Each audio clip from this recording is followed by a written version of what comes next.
Já, Tinna Grétarsdóttir þurfti því miður að fara núna, en það spurning, nú kom smá gagnrýni á þig, Jón, frá Helgu Katrínu, að þú verður svona full einbeittur aðeins og mikið að andúðinni í andúðinu. Ég veit ekki hvort þú veitur eitthvað bregðast við því. Ég tók það nú ekki beint sem gagnrýni, sem bara andúðisend. Já. Kannski alveg rétt. Það er kannski, það sem ég var nú kannski að segja, voru líka svona ákveðnar efasemdir andóf, en samt sko, svona bæði og sko, að ég held að það sem bæði, það sem gerist iðulega það að andóf rennur á einhvern svona hátt saman við pólitíkina sem getur oft allt öðruvísi heldur en þeir sem að stunda andófið vilja. Ég held að það sé kannski svona hundurinn í þessu. Ég held að það sem hann að gera í þessu verki og svo sem mörgum öðrum að hann að bregðast við og í rauninni bregða upp mynda ákveðinni þjóðfélagsgerð. Hann að takast á við, og ég held að Tinna hafi svolítið komið inn á þessar spurningar líka. Þetta snýr auðvitað líka að stöðu vinnuaflsins. Það ódýrt vinnuafl, það ólöglegir innflytjendur og svo framvegis sem að vinna með í þessum verkum. Það sem hann gerist þegar hann tekur fyrir gjörning eins og þennan með þessu húðflúri kannski fyrst og fremst það að varpa ljósi á aðstæður þess fólks sem tilbúið að taka þátt í gjörningi af þessu tagi, sem kannski ekki svo langt frá því sem að þessu fólki stendur til boða í þjóðfélaginu fyrir utan. Burtséð frá sko húðflúrinu sem slíku, sem auðvitað líka bara annar táknrænn gjörningur. Það var kannski þetta atriði sem ég vildi benda á. Það að segja að borga fyrir þessa sko tilgangslausu vinnu. Það er kannski spurningin, hann að boða eitthvað svona, eitthvað jákvæður boðskapur í þessu á endanum svona, fyrir utan bara að varpa ljósi á þessar kúun, eða anarkismi í þessu til dæmis, bara til ykkar allra? Og síðan að gagnrýna, ég meina, já. Langar kannski aðeins að bregðast við þessu, sko, ég held að sé ekki jákvæður boðskapur í þessum verkum.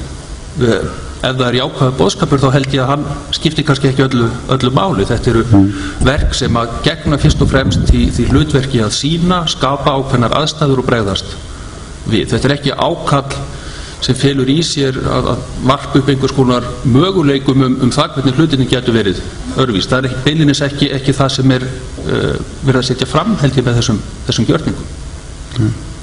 Líka kannski ef ég má bæta við, anarkismi í þessu. Ég reyndar ekki séð sýninguna hans, en ég séð ýmis verk og náttúrulega orðið verið þessu umræðu hana. Og mér finnst þetta fremur vera sko gagnrýni á kerfið eða hvernig samfélagið en eins og Benedikt bendir á ekki nein kannski einhver sýn fram í tíman eða það hvernig samfélagið á að vera. Og mér finnst það frekar óanarkist að borga manneskju fyrir að láta húðflúra sig til dæmis. Þannig að ég get ekki séð að það sé hugmyndafræðin hans, en hugsanlega byggir hann eitthvað á henni að einhverju leyti. Kannski er algjörlega óviðeigandi hliðstæð, en ég samt get ekki að ég gert að ég svona, þegar ég sá sýninguna daginn og ég skoða það nú kannski ekki nável, en það svona ekki hliðstæða beinlínis, en það svona önnur tegundar nálgun á svona veruleika sem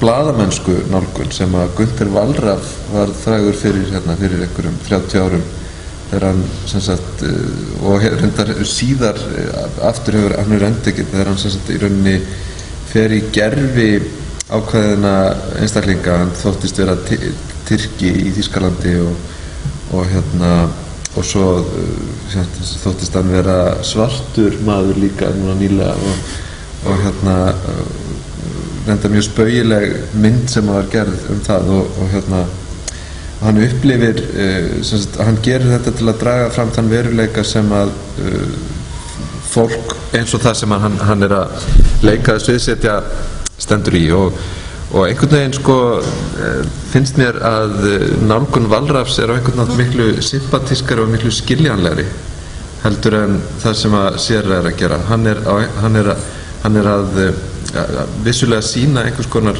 niðurlægingu og hvernig komið fram við ákveðin hóp fólks, menn það partur af því sem hann að gera, en hann gerir einhvern veginn frá hinum endanum og sko það var eitthvað alveg sérstakt við það hjá Wallraff að halda það út mánuðum saman að vera tyrkneskur innflytjandi eða vera, ég man ekki hvað Afríkuland það var sem hann mannst eftir þessu, sem hann þóttist vera frá, hvort það var Kenya eða Ghana. Hann sem sagt, hefur enginn séð þessa mynd þetta?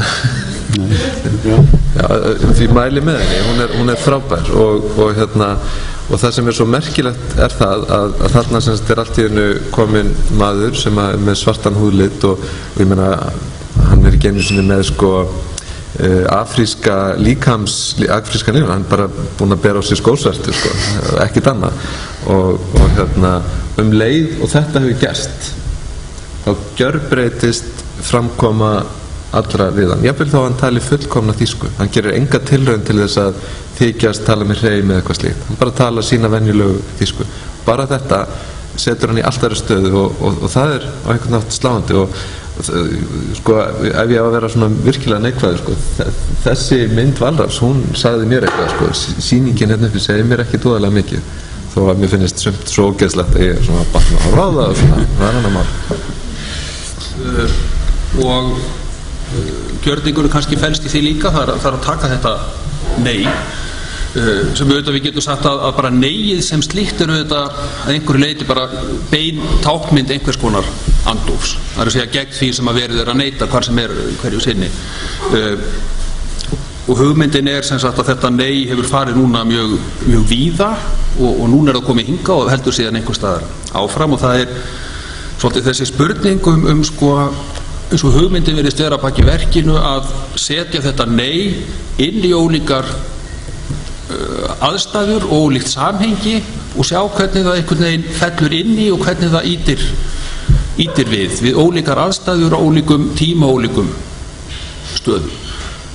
Þannig þetta er einhver leiti svona sko tómt andófsmerki sem að fær í rauninni merkingu í gegnum þetta ferðalag og það samhengi sem það stendur í á hverjum tíma. Síðan er auðvitað hinn spurningin sko hvaða andófsgildi hefur þessi gjörningur hér haft sem slíkur sko. En þetta kannski spilar inn í ímynd ég hef ekki svarið því kannski þetta hefur kannski eitthvað að gera með ímynd Íslands erlendis sem er svo að við höfum breytt einhverju rosa miklu en mér finnst það athyglisvert að það höfum sagt nei við auðvaldið höfum við gert það Já, kannski svona afmarkaðan hluta þess. Já, þú nefndir að andóf sem einhvern veginn sigrar, að það sé þá komið í mótsögnu sjálf sig, það er kannski Santiago Sierra komin einhvern hátt í mótsögnu sjálfan sig sem sagt svona listamæður sem er inn við sitt andóf. Ég veit það svo sem ekki, ég ætla ekki að segja það, það er náttúrulega, það sem ég var að hugsa fyrst og fremst þetta samtal sko, og pólitíkin er kannski dálítið öðruvísi heldur en list svona eins og þetta að sko sá sem að stundar pólitískt andóf, hann er á sama tíma að leita eftir samtali við stjórnmálin og forðast það. Þannig að þetta er svona mótsagnakend afstaða. Það er vissuleyti auðveldara held ég að vera andófsmaður í list en á sama hátt þá held ég að það hafi þetta í för með sér sem að ég nefndi og Bendit koma líka að það er svo auðvelt að gera listina svona eins og svona þetta er bara í hug orðið irrelevant, hvað segir maður á íslensku með hliðsetjana.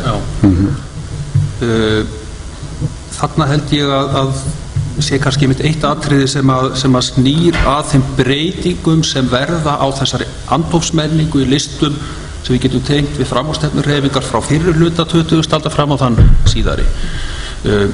Þetta getum við séð mjög víða á kannski fyrri hluta 20. aldarinnar að þar er trúarleg orðaræða sem við getum talað þessi hugmyndum handan veruleika og hinn andlegu innri gildi mannsins, það verður hluti af ákveðnum pólitískum andófskúltúr á þeim tíma, á fyrirhluta 20. aldar, fram á kannski 3. og 4. áratug. Ég held að þegar við komum inn á eftirstríðsárin þá að einhverju leyti slitna þessi tengsl þarna á milli. Trúarlegar hugmyndir verða ekki eins mikilvægur þáttur í listrænni andófsstarfsemi held ég, sérstaklega kannski þegar við komum inn á 7. 8. áratuginn. Það verða þarna einhver ádráttarleg skil held ég, í meginatriðum. En það náttúrulega samt sem áður trúarbrögð eru kannski farin að verða sterkt andóf mjög víða, en kannski ekki beint á Íslandi eða við þekkjum það ekki mjög mikið. Bara Íslam til dæmis er náttúrulega trúarlegt andóf, eða Íslam, það að segja íslamista hreyfingin eða sá partur af henni. Það er náttúrulega andóf gegn veraldar eða svona sekularisma, og það saman má segja Bandaríkin, það er náttúrulega mjög mikið trúarlegt andóf þar. Það er hluti af þessari hugmyndafræði hefur alveg verið andlegs eðlis líka. Það er ekkert bara útreikningar eða verið að pæla eingöngu í kolefnislosun eða einhverju slíku. Þetta er líka bara svo hugmyndafræði að það sé kannski aðeins meira í heiminum heldur en bara maðurinn og hans manngerða umhverfi sem skiptir einhverju máli. Ég held að sé allavega mikið til í því að friðsamleg mótmæli eru kannski ekki neinn mótmæli, skilur hvað við, það er að segja málfrelsi, við búum í landi þar sem að allir geta sagt það sem þeim sýnist nokkurn veginn, þannig að það að segja það sem manni býr í brjósti, það út af fyrir sig skiptir engu máli og þess vegna þá þarf eitthvað meira að koma til ef mótmæli að hafa einhver áhrif. Það þarf einhver að verða hræddur, það þarf einhver að taka það til sín, það þarf eitthvað að gerast. Við erum alltaf að tala um þess ágætu búsáhaldabyltingu eða svo kölluðu búsáhaldabyltingu eða hvað við viljum tala um, var það bylting? Það sem að gerðist var náttúrulega einhver varð hræddur, og í þessu tilfelli annars stjórnarflokkana ákveða að slíta stjórnarsamstarfinu, og það er byltingin. Og hvað var það sem að gerði þennan flokk hræddan? Jú, það voru einhverju leyti mótmælin út á götum, en kannski fyrst og fremst skoðanakannanir sem að sýndu bara dramatískt fylgishrun. Síðan getur maður spekulerið í nákvæmlega hvert orsakasamhengið er, en ég meina, ég tek bara undir með þér, ég býst við að nákvæmlega hvert það leiðir síðan er annað mál, en það er eitthvað fleira heldur en að segja sem að þarf að gerast til þess að mótmæli eða andóf hafi áhrif. Ég held að það sé augljóst. Þetta ykkur við? Nei, ég held bara að mörgu leyti þá sé þetta ein leiðin til að takast á við þessi verk, þar að segja þetta er held ég í það minnsta hluti af því sem þessir gjörningar ganga út á, að vekja spurningar af þessu tagi og ýta við, reyna á hvar liggja mörkin. Já, ég er nokkuð sammála því líka að það sé mjög nauðsynlegt að stíga eins út fyrir ramman til þess að hafa áhrif. Það er svolítið erfitt stundum að vita hversu langt er gott að stíga. Sem sagt, þetta er náttúrulega bara gegnum gangandi spurningar alltaf innan allra andófshreyfinga, að það er nákvæmlega þetta, sem sagt, hversu langt borgar það sig að stíga til þess að ná einhverjum árangri, en samt ekki alienata kannski alla aðra frá hreyfingunni. Og náttúrulega bara þessi hugmynd og eilífa spurningum taktík sem er alltaf í gangi hjá þeim sem er eitthvað að reyna breytingu. Ég grunar svolítið að þessi sýning hafi haft meiri áhrif fyrir svona 4 árum heldur en hún gerir í dag, af því að ég held að sé svolítið búið að benda kannski fólki á svona slæmu hliðana við fjármálaheiminn og kapitalismann eða samfélagi sem við búum í, og þetta komi bara engum á óvart lengur, sem hugsanlega hefði það gert fyrir nokkrum árum, eða komið kannski fleirum á óvart. Og ég er líka mjög sammála því að þegar það er búið að færa þetta inn í svona loka rými þá er svolítið búið að klippa því klærnar.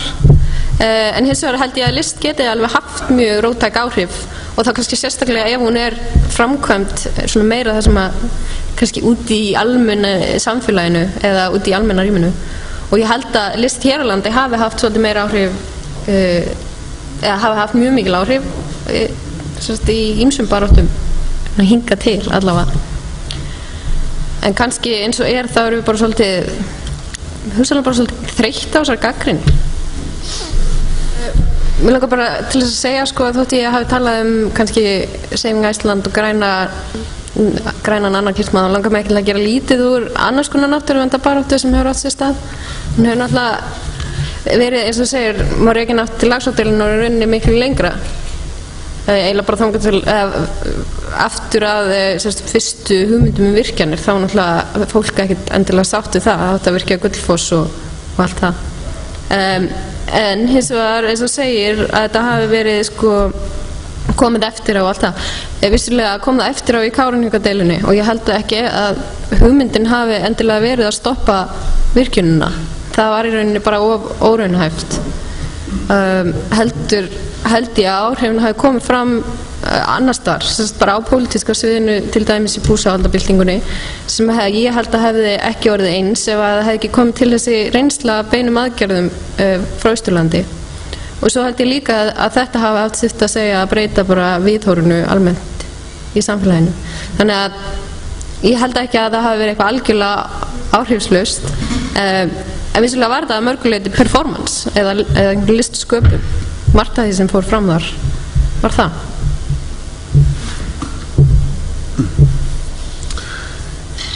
Já, ég kannski bara vil eiginlega bara taka undir þetta. Ég held að það sé, eitt er að áhrifin sem eru af tilteknum aðgerðum sem að beinast gegn einhverju sem er hægt að breyta, en hitt er síðan svona þessi langtíma áhrif sem ég held að Saving Iceland hafi haft í þá átt að hræða stjórnvöld sem að umhverfisverndarhreyfingin hafði kannski ekki á sama hátt. Það að mega búast við jafnvel hryðjuverkum, það er ógnvænleg sýn. Reyndar held ég að stjórnvöld hafi alveg verið hrædd við náttúruverndar sinna löngu áður en Saving Iceland kom til, eins og bara í Norðurvíkingi 1999, þar sem að óvinnurinn voru herska og samtöku náttúruverndar sinna.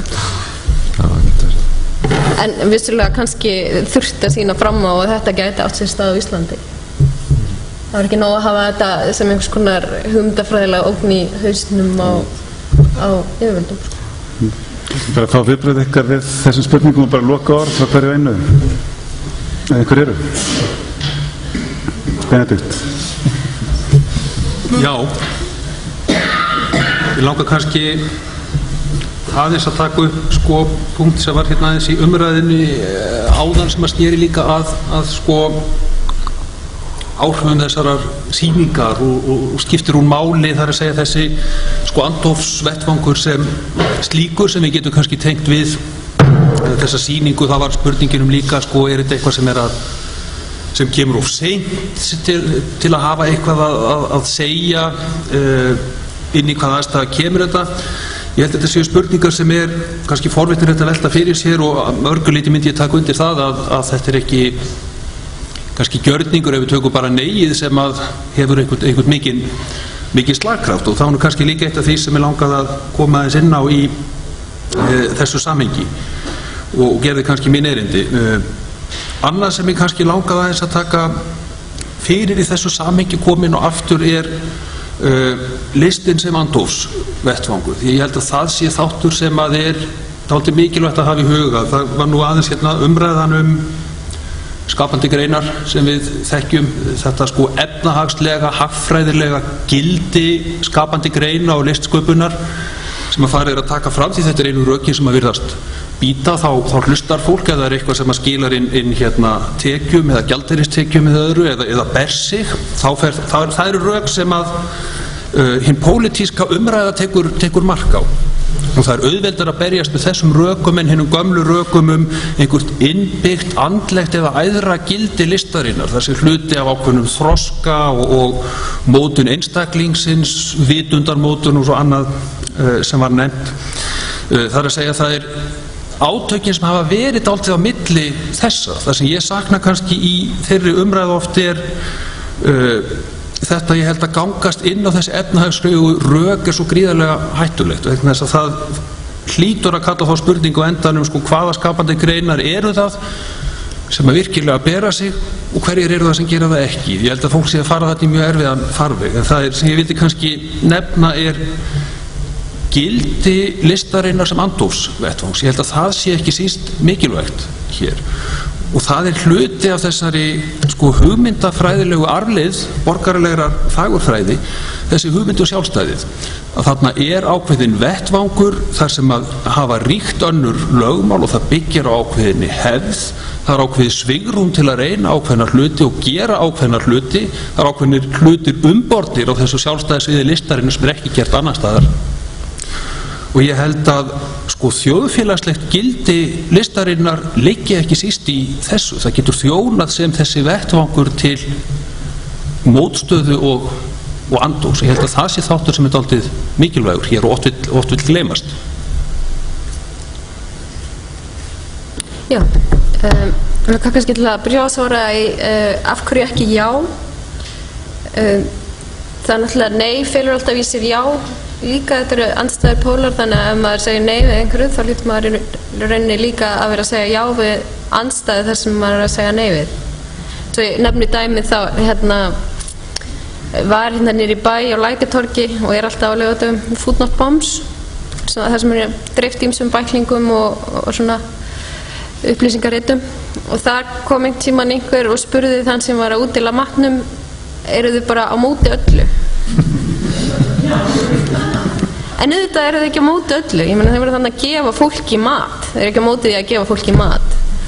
Og það sem fekk á sig spurninguna svaraði nei, ég er mjög meðfylgjandi frelsi, ég er mjög meðfylgjandi jafnrétti og svo framvegis. Þannig að sjálfsögðu fylgir alltaf já. Og mjög margir andóf oft mjög jákvætt að mjög mati, eins og til dæmis þetta andóf. Þetta andóf gegn kapitalisma og sóun á matvælum, en þetta mjög jákvætt andóf að gefa fólki mat, finnst mér allavega. Og oft getur listrænt andóf verið mjög jákvætt líka. Varðandi það sem Kolbrún segir hvort við séum of einlæg og einföld gagnvart valdinu, þá tekja svolítið undir það líka ég held við séum, af því að oft fer fókusinn svo mikið að greina andóf eða allavega greina andóf og kannski hugsanlega greina valdið abstrakt, að þá gleymum við einhvern veginn hvernig eðlið þess og hvað það alltaf einu skrefa á undan okkur svolítið.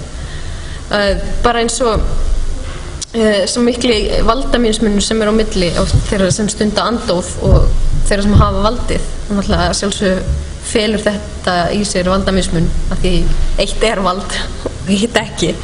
Að þá stendur andófin alltaf höllum fæti, og það, ef maður tekur bara peningavaldið fyrir, að þá náttúrulega á peningavaldið alla fjármunina en andófið enga. Og Engels talaði til dæmis það að einhver vopnuð bylting væri bara ómöguleg, af því að vopnuð bylting gegn auðvaldinu, af því auðvaldið á alltaf nýjustu vopnin, þannig að vopnuð bylting muni ekki ganga upp, sem sagt. Og að mörguleiti þetta svona PR-stríð, held ég, og ég held það sé kannski líka það sem þessi náttúruverndarbarátta var og að miklu leiti, að þá þetta PR-stríð sem annars vegar eitthvað fólk eftir vinnu eða langt fram á nótt litlum efnum eitthvað að pika ná tölvur heima hjá sér versus upplýsingafulltrúar sem í fullu starfi við að koma einhverjum upplýsingum á framfæri. Og þetta já, við erum kannski oft svolítið einföld að halda að við getum breytt hlutum, en við getum það samt alveg, við getum breytt einhverju, það ekkert vandamáli. Þannig að já, þetta kannski mín lokaorð hérna.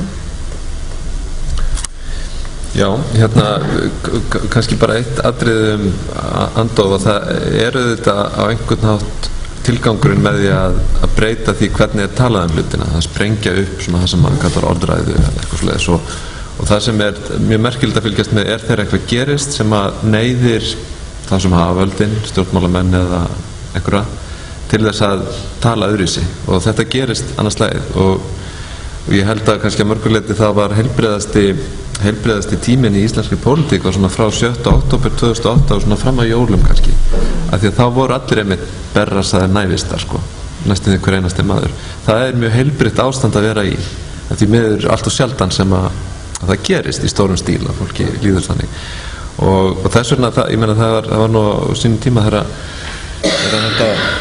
þetta var allt í fullum gangi og þá var oft verið að bera saman sko Ísland og Austur-Evrópu þegar kommunismi hrundi og ég held að það sem var kannski öðruvísi hérna var einmitt þetta ástand sko sem að myndaðist þessi tilfinning sem að fólk hafði að hafa verið platað og þurfa að gjörbreyta sínu gildismat og verðmætamati og það gerist mjög sjaldan í svona stórum stíl en Andóf hlýtur alltaf að ganga út af að sprengja upp þessa orðræðu og fá fólk til að hugsa og tala öðruvísi og ég held að svona hvað sem við kallum hérna átökin hérna 2008-2009 og hvernig sem við glorifiserum þau að það allavega var það eitthvað sko ástand sem ég held að hafi fært mjög mörgum heim sanninum að það einmitt hægt að gera heilmikið sko og hérna mér finnst reynda mjög athyglisvert þessi hugmyndum að hérna náttúruverndarsamtökin hafi í rauninni sko undirbúið í jarðveginn þetta hefði ekki getað gerst án þeirra